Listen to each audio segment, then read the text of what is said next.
Hey guys, what's good? Derek here from B.O.M Socks with more B.O.M Bites, where we feast upon the words of Christ, one bite at a time. Okay, we are getting into Jacob chapter 5, my friends, all 77 verses of it, and we're not going to hit all 77 verses over the next couple of days, but I do want to hit on just some key elements to help you in your studies as you go through this Olive Tree Allegory. Now, one thing to remember is this is not Jacob's allegory. Jacob is quoting Zenos's allegory, and we don't know very much about Zenos, but what we do know about him is this guy is amazing.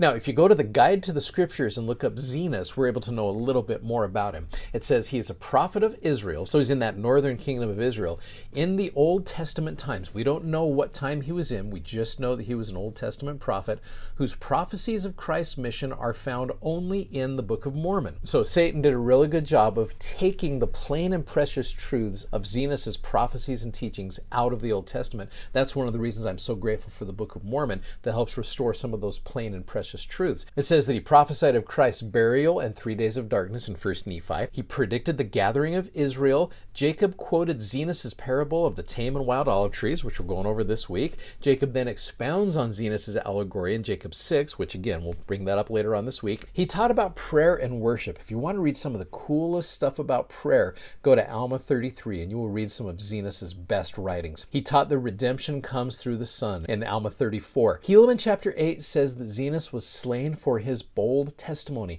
I picture this guy as more like an Isaiah, someone who just preached the gospel so boldly and so powerfully, but he was killed for his testimony. He spoke of the restoration of the Lamanites, and he also testified of the destruction at Christ's death in 3 Nephi 10. So what we know is Zenos is amazing, and I wish I knew more about him, but I'm grateful that Jacob took the time to be able to write down over 70 verses in these plates to help us understand who Zenos is. Now, one thing to understand as you're getting ready to study Jacob chapter 5, this has nothing to do with horticulture. This has nothing to do with planting trees. It is all about you and I and our relationship with Jesus Christ. If you understand that right at the outset as you're starting to read this particular chapter, you will understand it differently. That this is just not about trees, it's about you and me.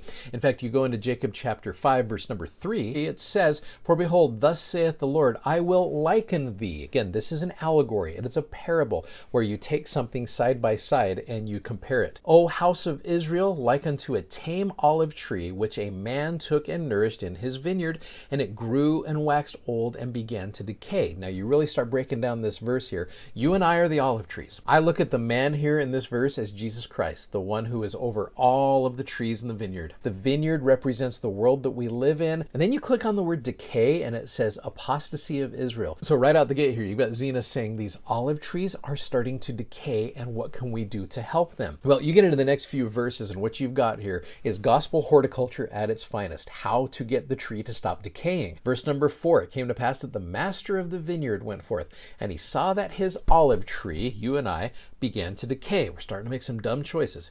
"And he said, I will prune it and dig about it and nourish it, that perhaps it may shoot forth young and tender branches, and it perisheth not." So let me break down those things right here. Now you get into the concept of pruning. It basically means to reduce unnecessary material by cutting it away. So the things that are not necessary in our lives, they don't even have to be sinful things, just the things that are unnecessary. You know, I look back at our most recent general conference just a few days ago. You tend to find things that are not necessary in your life that you can cut out or that you can prune and you can move forward with. Again, not even necessarily sinful things, but you're moving forward. Sometimes the Lord of the vineyard loves to prune and get those things out of our lives that are not necessary. You get the concept of digging about the tree. Now, digging literally means to tear up soil. You're like changing root systems. You are getting things out of there that are unnecessary. So not only is it similar to pruning, but you're getting into the roots of some things, and you're tearing some things up to be able to make changes. You break up and you bring things to the surface and into new light so that you can do new things. From a gospel perspective, maybe that's missionary service, maybe it's marriage, maybe it's new church callings that the Lord is trying to do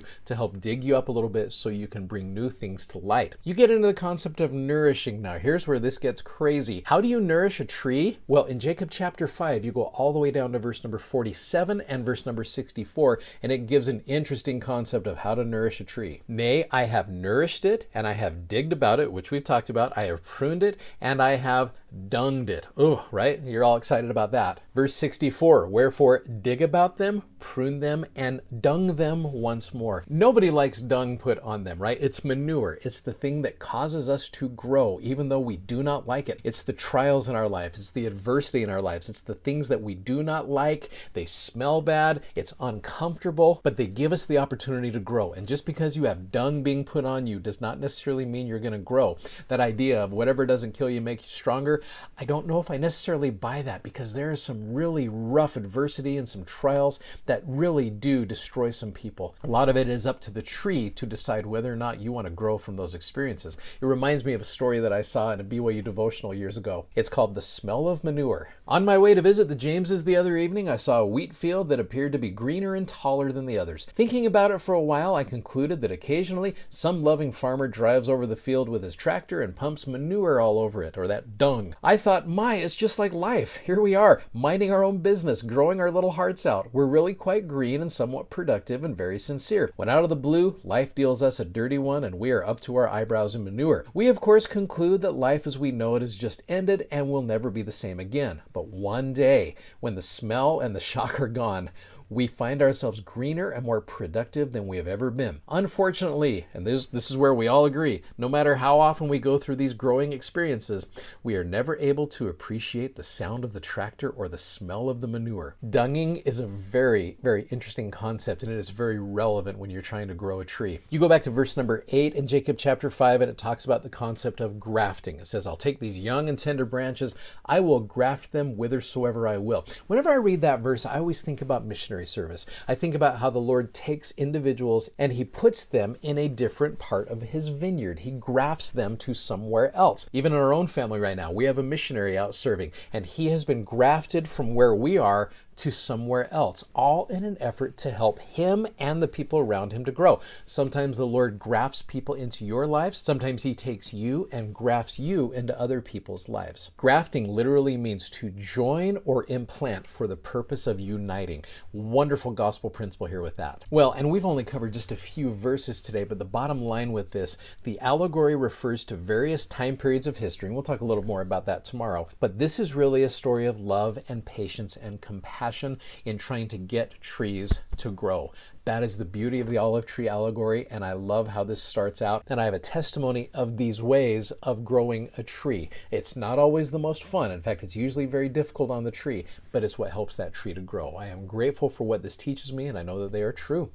Thank you so much for watching. Thanks for subscribing. Thanks for sharing these messages with others. We're so grateful that you do that. If you like what you see, please click the like button, and you've got to go check out our amazingly comfortable gospel themed socks at bombsocks.com. You guys have an amazing day, and we'll see you tomorrow. Godspeed. Bye-bye.